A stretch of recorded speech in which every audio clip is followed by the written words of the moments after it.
In this video I'll be showing you how to get face tracking on Roblox. If you don't get it yet, I'll show you how can you get it without verification. Just tap on three dot and now you have to click on settings. Now you have to click on privacy.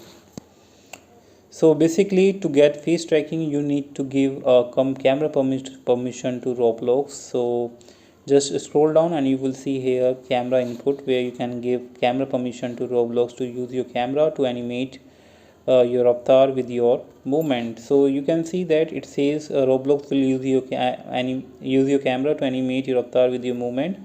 You just need to tap on this toggle button to enable it. I have already enabled. Let me disable it and enable it. Now this pop-up will be open, and just click on this enable button to enable camera to be used by Roblox. And let me disable this, because when I use it in the game, it automatically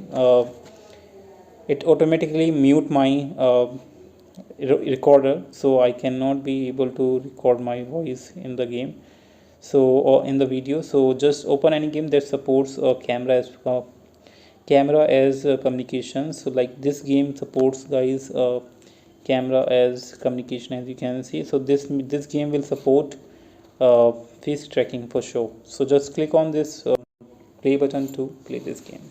Now once you open the game, guys, you will see a video icon above avatar's head. As you can see, I have got this so you just need to tap on this video icon to get face tracking. And as you can see, if I'm talking anything, it's tracking amazingly, as you can see. So it's working nicely. And yeah, hope you like it. And if you have doubt, you can ask me in comment section. And as I'm moving my head, like just going around and blinking my eyes, it's doing perfectly, and it's amazing feature on Roblox. If you haven't used it, use it. You will enjoy using this feature.